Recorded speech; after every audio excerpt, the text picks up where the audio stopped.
नमस्कार। बोल क्लब आजाद है तेरे, मैं अभिसार शर्मा। खबर बहुत बड़ी है दोस्तों। पिछले 12 दिनों में पेट्रोल और डीजल के दाम 7 रुपए 20 पैसे बढ़ चुके हैं और आज भी पेट्रोल और डीजल के दामों में 80 पैसे की बढ़ोतरी की गई।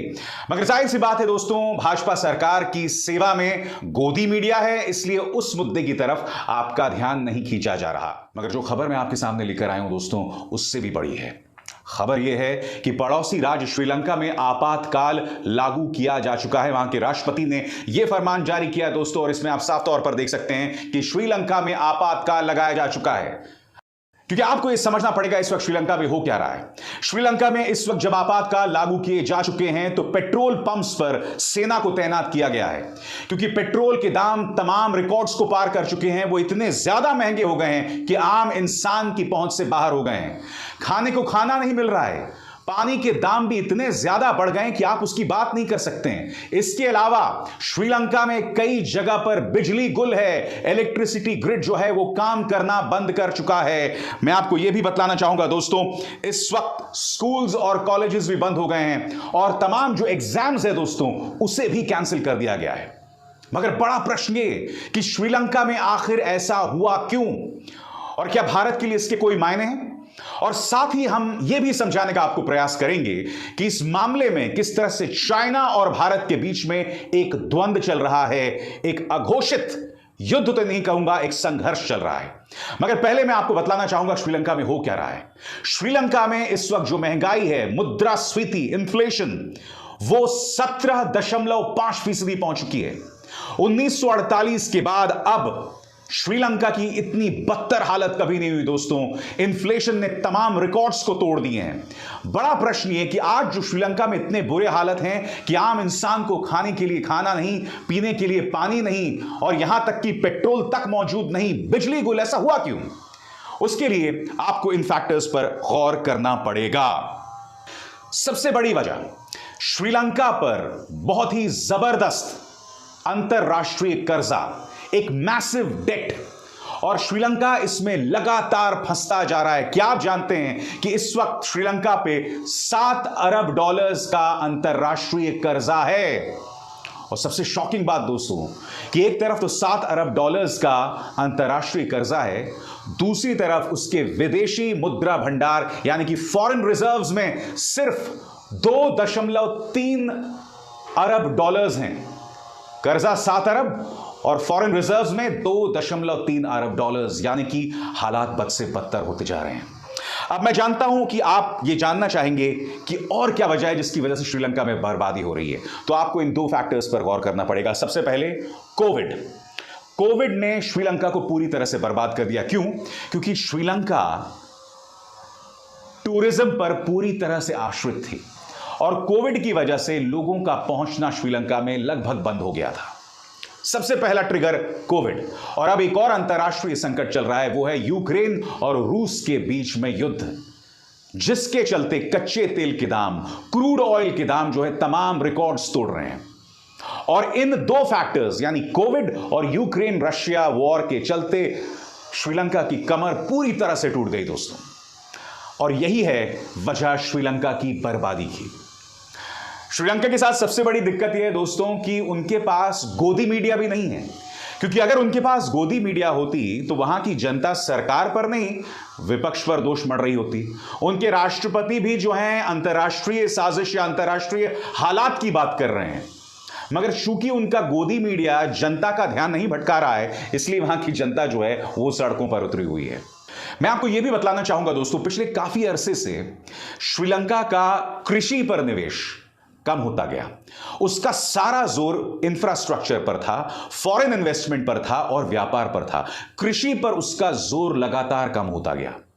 जैसे कि आप जानते हैं कि भारत एक कृषि प्रधान देश है, यानी कि कल को अगर हमारी अर्थव्यवस्था पूरी तरह से चरमरा जाए तो हमारी जो कृषि व्यवस्था है, हमारा जो एग्रीकल्चर है, वो हमें बचा कर रखेगा।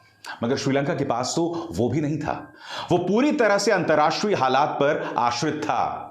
आप जानते हैं जीडीपी यानी सकल घरेलू उत्पाद, श्रीलंका का कितना कर्जा है? उसके जीडीपी का 119%, सकल घरेलू उत्पाद का 119% है अंतर्राष्ट्रीय कर्जा, जिससे आप समझ सकते हैं कि श्रीलंका की हालत इस तरह से खराब क्यों है। दोस्तों, अब आता है चाइना फैक्टर। पिछले कुछ अरसे से क्या हो रहा है दोस्तों, जब से मोदी सरकार आई है तो हमारे सिर पर एक बहुत ही वाहियात विदेश नीति जो है वो बरपा दी गई है। उस विदेश नीति के चलते क्या हुआ है कि हमारे जितने भी पड़ोसी देश थे वो सब हमसे दूर होते गए। आज की तारीख में भूटान में चाइना का दखल, बांग्लादेश में चाइना का दखल, नेपाल में चाइना का दखल, और तो और श्रीलंका में चाइना का दखल। इन तमाम फैक्टर्स पर गौर कीजिए। पोर्ट्स यानी बंदरगाह, रेलवेज, इंफ्रास्ट्रक्चर, इन तमाम जगहों पर चाइना का पूरा दखल है लंका में। यही नहीं, हम्बनटोटा वहां का बहुत ही मशहूर बंदरगाह, क्या आप जानते हैं यहां पर 70% पर श्रीलंका की मालिकाना हक है। यही नहीं, श्रीलंका सरकार ने चाइना को हम्बनटोटा बंदरगाह दे दिया है 99 साल की लीज पर, जिससे आपको पता चल रहा होगा कि चाइना का दखल किस तरह से श्रीलंका में बढ़ गया है। और अब चाइना को उसे ये तमाम लोन वापस करना है जो अरसे से वो चाइना से ले रहा है, मगर चूंकि उसके पास पैसा नहीं है इसलिए वो चाइना से और लोन मांग रहा है। यानी कि चीन का पैसा वापस करने के लिए चीन से ही पैसा लिया जा रहा है, और चीन रजामंद भी हो गया है, क्योंकि चाइना का फोकस साफ तौर पर दिखाई दे रहा है कि भारत को चारों तरफ से घेरना और भारत के जितने भी पड़ोसी देश हैं वहां पर अपने दखल को बढ़ाना, और यह भारत के लिए चिंताजनक है। भारत मदद कर रहा है श्रीलंका की डीजल को लेकर, और ये मदद क्या है यह मैं आपको आगे जाके बतलाऊंगा। श्रीलंका की बर्बादी की वजह साफ तौर पर दिखाई दे रही है। अंतरराष्ट्रीय फैक्टर्स पर वो पूरी तरह से आश्रित था और उसी के चलते कोविड ने उसे पूरी तरह से बर्बाद कर दिया, क्योंकि कोविड का असर अंतरराष्ट्रीय तौर पर ज्यादा महसूस किया गया। और जैसा कि मैंने बताया, उनकी घरेलू नीतियों में भी ढेर सारी दिक्कतें थी। अब मैं आपको एक एक करके सिलसिलेवार तरीके से बताना चाहता हूं कि यह समस्या कितनी गंभीर है और भारत किस तरह से श्रीलंका की मदद कर रहा है। श्रीलंका का आर्थिक संकट अब लोगों के जी का जंजाल बन चुका है। यही वजह है कि देश भर में आगजनी, हिंसा, प्रदर्शन, सरकारी संपत्तियों में तोड़फोड़ चल रही है। लंबे पावर कट, खाने पीने की चीजों समेत श्रीलंका कई दिक्कतों से जूझ रहा है। राष्ट्रपति गोटाबाया राजपक्से ने आपातकाल लागू कर दिया है, यानी कि इस मुद्दे की खबर नंबर 1। खबर नंबर 2 आपके स्क्रीन पर, पुलिस ने 50 से ज्यादा लोगों को गिरफ्तार किया है और कोलंबो और उसके आसपास के इलाकों में शुक्रवार को कर्फ्यू लगा दिया गया है ताकि छिटपुट विरोध प्रदर्शनों को रोका जा सके। और मैं आपको बतला दूं कि सुरक्षा बलों से टकराव में अब तक 4 लोगों की मौत हो चुकी है। हालात और भी बदतर हो रहे हैं। आगे, श्रीलंका के आम लोगों को लगता है कि देश की आर्थिक बदहाली के लिए मौजूदा सरकार की नीतियां ही जिम्मेदार हैं, इसलिए कोलंबो में हिंसा का दौर जारी है। सरकार की नीतियों के खिलाफ लोगों ने गाड़ियों में आगजनी की, गाड़ियों को जो है आग के हवाले कर दिया। आगे, राष्ट्रपति राजपक्षे ने अपने सरकार के कार्यों का बचाव करते हुए कहा कि विदेशी मुद्रा संकट उनकी देन नहीं है, आर्थिक मंदी काफी हद तक महामारी से प्रेरित थी, जिससे श्रीलंका का टूरिज्म भी चौपट हो गया, जैसे कि मैंने आपको कुछ देर पहले जिक्र किया।